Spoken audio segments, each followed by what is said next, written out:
Welcome to a complete beginner's guide on how to build a Tamiya MIni 4-wheel drive VC chassis. If you are new or a returning racer encountering the VC chassis for the first time, then hopefully this will be useful and help you in building other kits that may use the VC chassis. Follow along as we build the Neo VQS Japan Cup 2020 kit, and make sure to stick around until the end as I show the parts and guide you step by step, while also providing tips on how to properly build the kits. Once completely built, we will race the car to show its performance on the track. For a more complete review and general information on the Neo VQS Japan Cup 2020 kit, including its parts, please watch my full review video, links in the description below.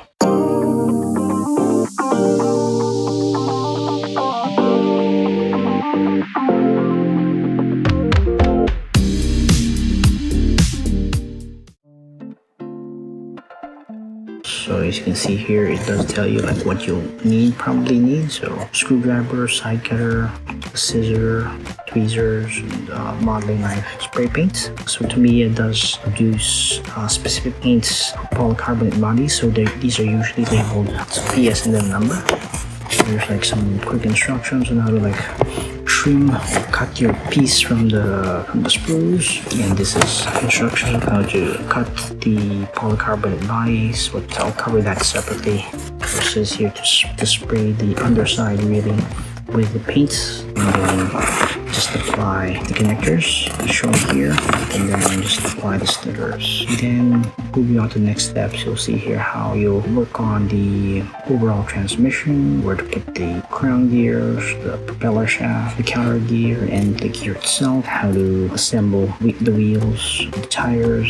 So you have here your eyelets that you'll get from the pieces of wood, how to work the terminals onto the motor casing, how to connect the pinion to the motor, how to connect the motor to the housing, and then how to connect that housing onto the chassis. You have your gear and how you should connect that, and then lock it to place using the cover, and how you can remove it if you need to change it to a lower gear perhaps, or maybe do some maintenance or something. Here's how you connect the switch, and then the terminals, the front switch, the battery cover, the front gear cover, and then how to actually remove it again in case you need to do some maintenance or whatever. Then attaching the rollers to the stays, the motor support, and then the front stay as well.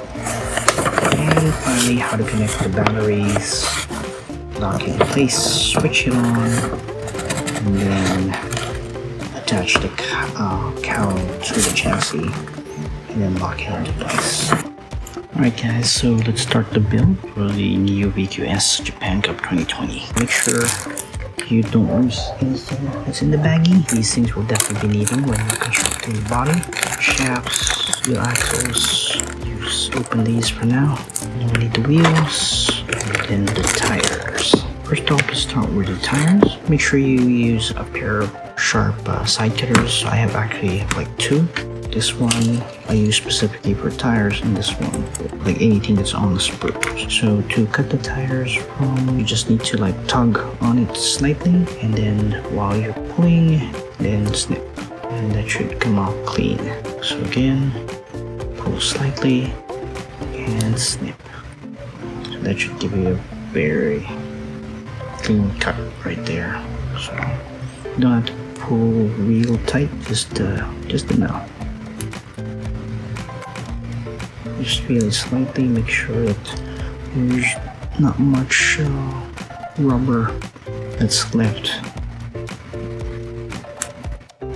If there are, then yeah, try to just use your nippers to cut that excess off. Okay, like this one. Yep, go. Last two pieces. Last one.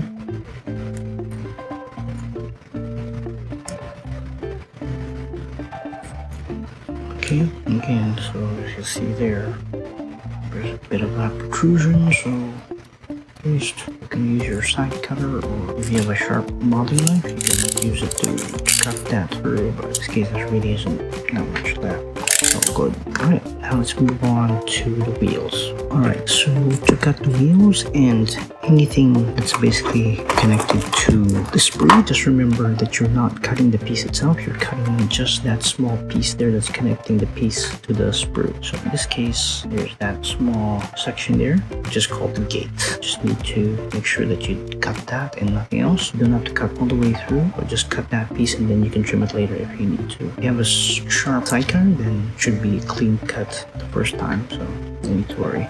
This one, really no need to, unless for some reason you're left with a big protrusion, then you'll probably need to sand that piece down. Here, as you can see, nothing much really to cut, so this is good enough. I'm not gonna over clean it too much. Again, these are carbon fiber reinforced. That means this is actually lighter than your standard wheels, and it's also much more sturdier. So this is a great thing about this particular kit.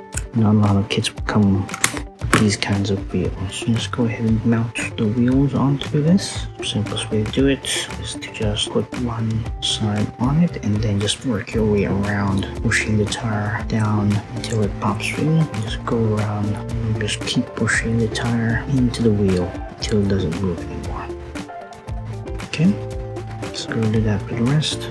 And these are super hard tires. You may need to use a little bit force, but make sure that you don't stretch the tire too much. Otherwise, yeah, you're gonna either damage it or you'll be left with a very loose tire. Slowly make your way around, pressing it down.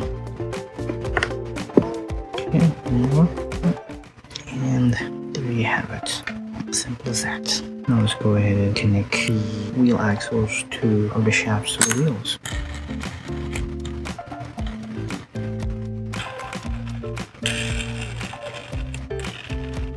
So we've aligned the wheels. If you want to know how I did that one, you have to check out the other video. Essentially, it's not just a matter of like inserting the axles or the shafts onto the wheels. You still need to make sure that those are actually aligned. Here, just in here. Also, this way, these parts are actually for the attachment points for the polycarbonate cowl. Got the rotor, called the terminal. Let's get these gears out. These newer kits are the size speed gears. This is the fastest gear available. It's a 3.5:1 ratio. This is your gear. This is the counter gear, and these are the crown gears. Basically, what happens is there's a pinion. It's a black carbon pinion. Every time the motor spins, the pinion spins, and it'll take 3.5 spins before this thing will make one rotation. Okay, let's just have these gears greased up as well.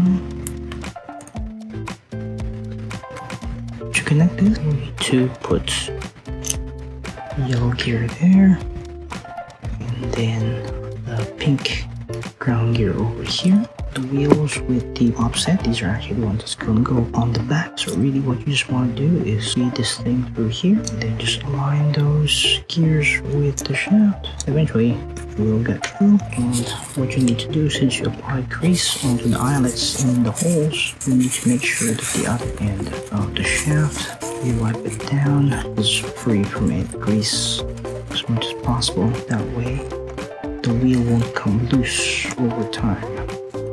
Alright, so this is how it was aligned.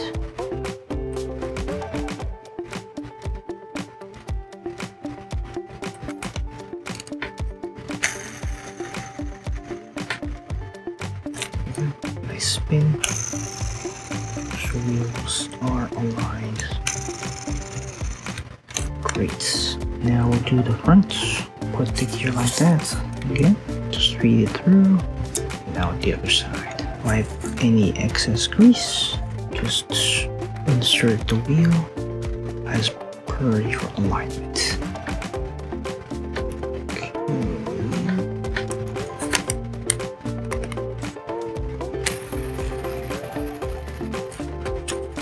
Here's some of the ends. There you go. Alright, now let's work on the rest of the transmission. Continue working on the rest of the chassis. So I have to take some parts off the spruce here. So this is referred to as the A parts because the sprues are actually marked with A there, as you can see. Now all the parts are actually numbered. You can just refer to that. If you don't know what part it is, then just check the numbers. Over time, you'll get used to it. You don't have to refer to the manual to figure out what you'll need, because most of the pieces anyway will serve a specific purpose. So there's really no way that you can actually install pieces. This is the motor housing cover, and then the motor supports. And this goes to the front. This is the gear cover for the front, battery support, switch, and then the body lock rollers, and then the rear, and then the front roller stay. Let's go ahead and take these off with the sprue. So again, just make sure that you cut the gates and not the piece itself. You can like sand down the pieces if you want, so for the most part, once you cut it with a side cutter, it's usually okay. Nothing too, unless you have like real dull side cutters.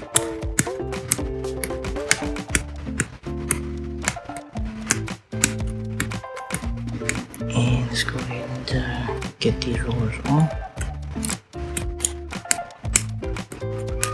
All done. Motor.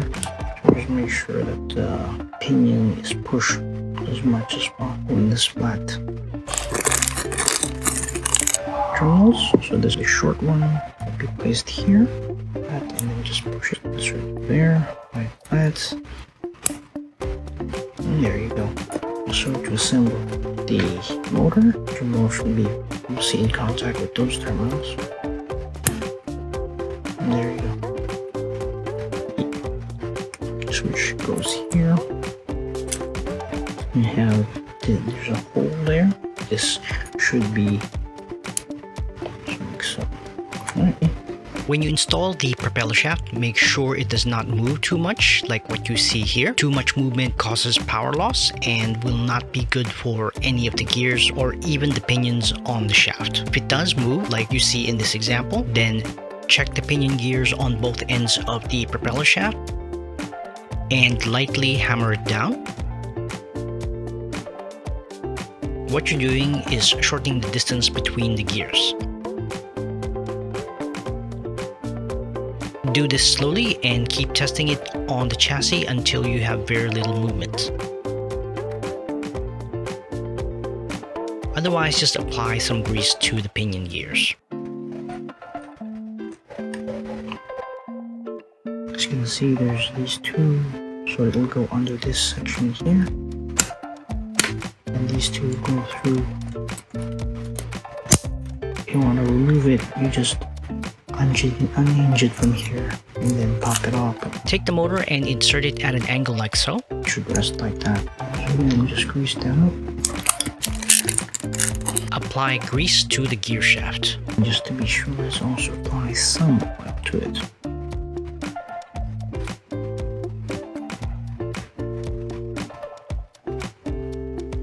Does this thing work here?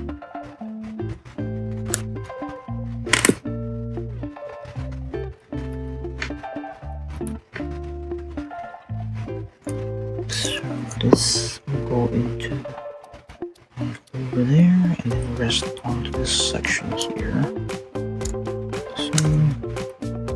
So it should rest like that. Right, and to cover it, place the gear cover, making sure the posts align to the holes on the chassis.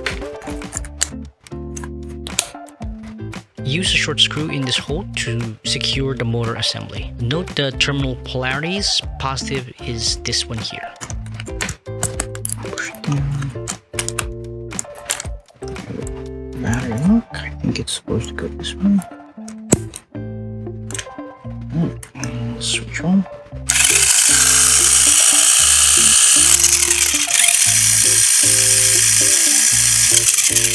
By the way, this thing. So it's going to go through that hole there, like so. And, yeah. It's important to have the rollers as round and as smooth as possible, so check and make sure to remove any excess pieces.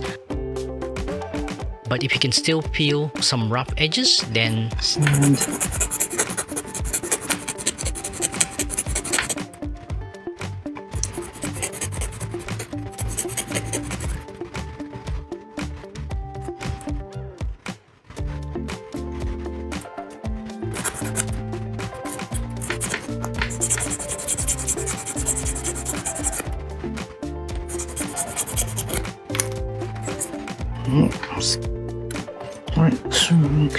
on, we need to connect the chassis bumpers.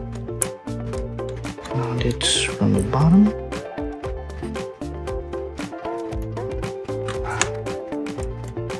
Instruction says to use only these 2 points. Before installing the rollers, use a regular screw to create a thread in the hole, so you'll have an easier time when attaching the rollers with the step screws.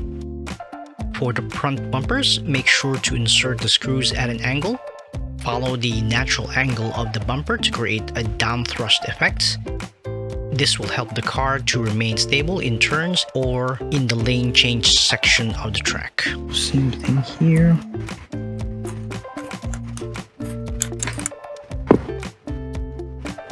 Make sure it's relatively straight. For the bumper, just keep them straight, making sure not to screw all the way through. Finally, connect the rear bumper.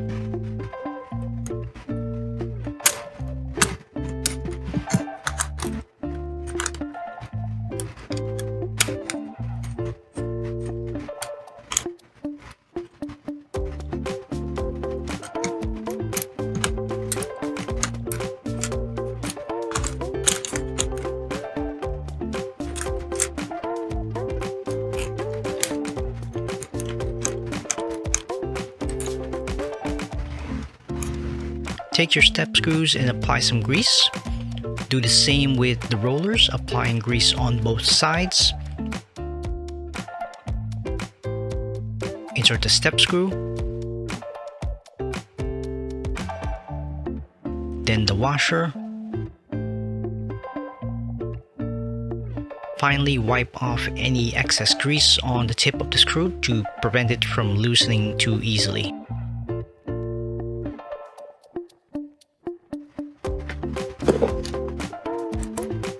Hold it down with both fingers.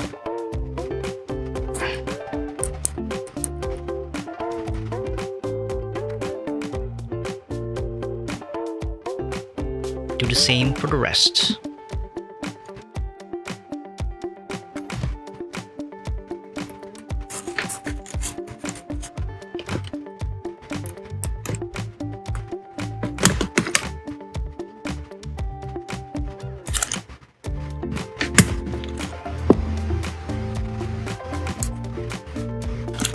Done with the BZ chassis. So, okay, now let's work on the polycarbonate body.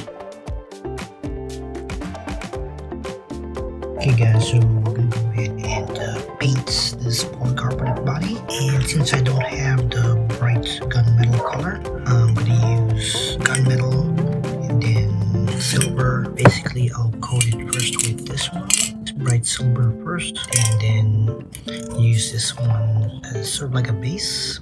So hopefully it'll work.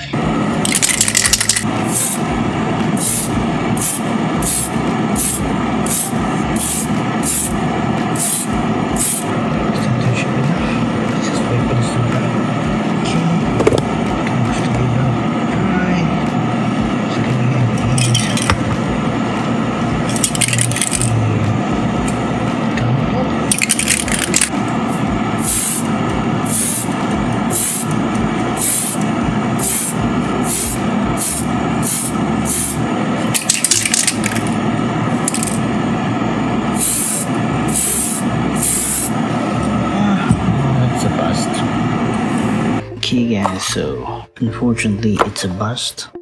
I didn't manage to get the color I wanted. Either I should have like sprayed even less of the silver as the top coats.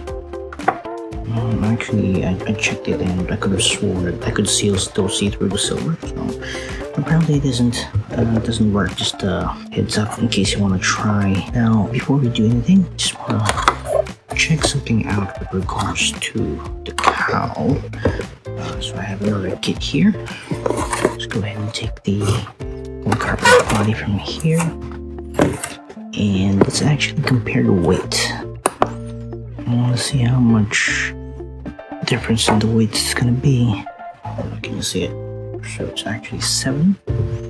So how much is it with the paint So 1 gram of paint was added. So at least we know that's how much weight is added when you paint it, or at least. Okay, so we'll go ahead and start cutting this. So there are outlines that you can still see, and the manual does show you what to cut. Just need to follow that all around. I have a bunch of scissors that I'm planning to use on this. So we have a long scissor, big cuts, smaller straight scissor, smaller straight cuts, and one with slight curve. That's for curved edges here.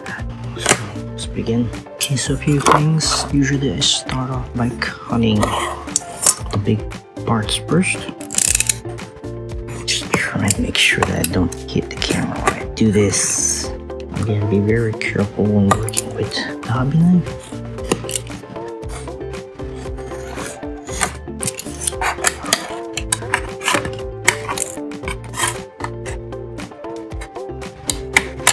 Go ahead and start chipping away at this. Just like curve there. Let's use this scissors.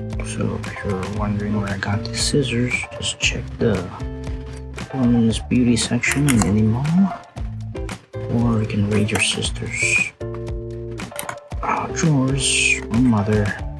Maybe she has this, but I suggest you buy your own because you want these as sharp as possible.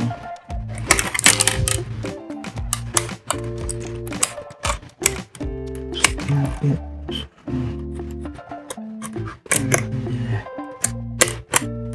Even out the sides here.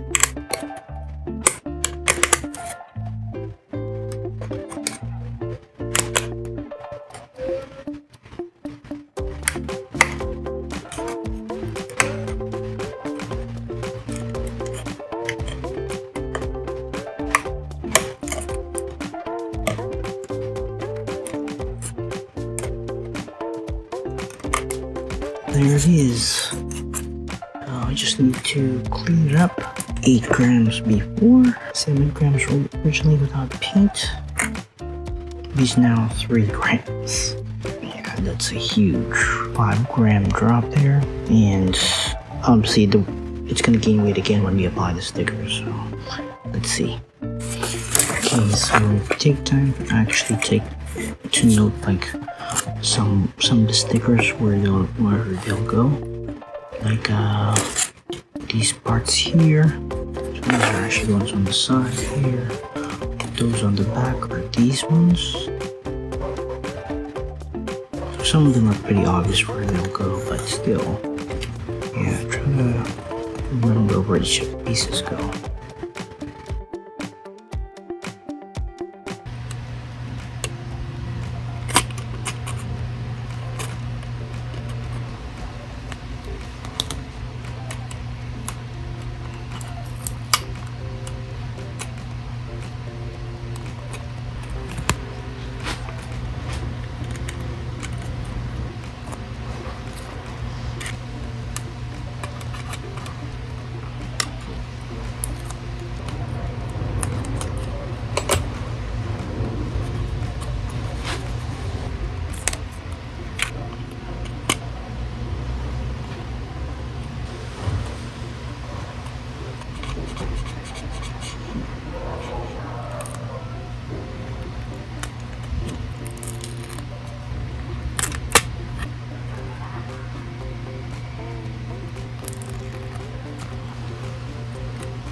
guys, if you think I'm applying it like unevenly, you're probably right.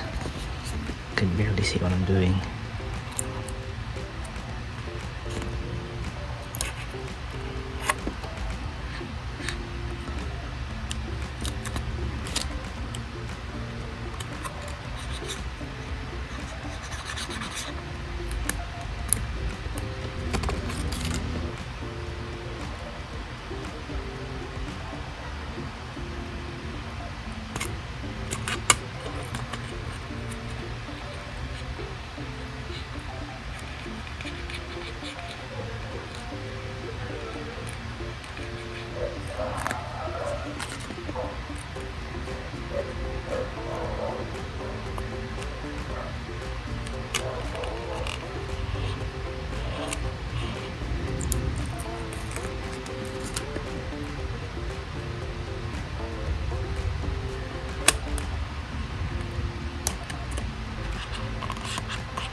Be careful, guys, I ripped that part there.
64 grams for the chassis, and it needs to be centered 6 grams for the cowl.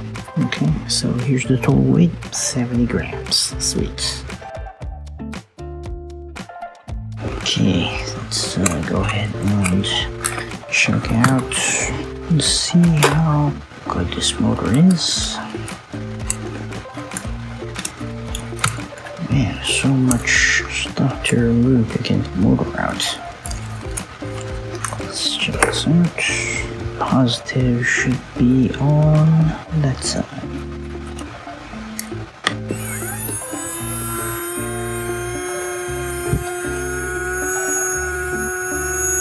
You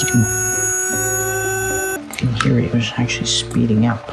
And back on.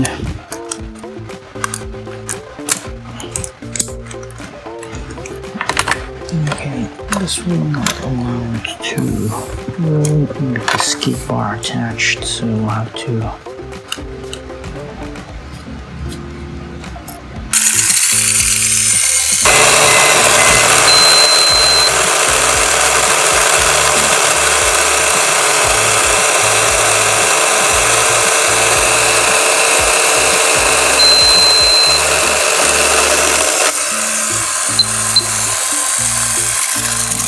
be a fast motor.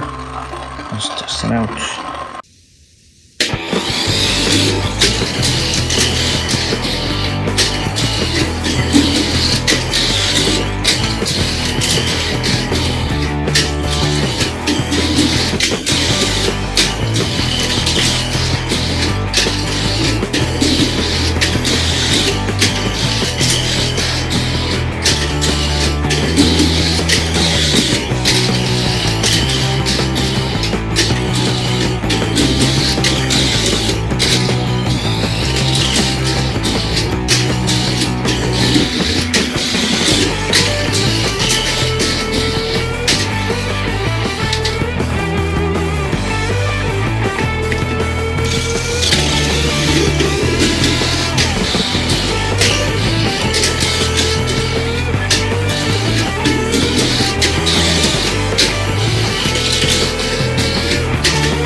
Final thoughts on the VZ chassis. Similar to other rear-driven single-shaft chassis, the VZ is lightweight and the build is fairly simple. The quality of the parts and fit are excellent, but this is to be expected of these newer mini four-wheel drive kits from Tamiya. The multi-subframe design is also a welcome new feature and will benefit most new racers who are conscious of the weight of the car, as it will allow them to add reinforcing plates without having to worry about cutting the front or the rear bumper. One thing I wish is for the VC chassis to have an easy lock similar to the Super 2 chassis. Knowing Tamiya, I think this will not be too far off from being implemented, but hopefully they will make this a reality soon.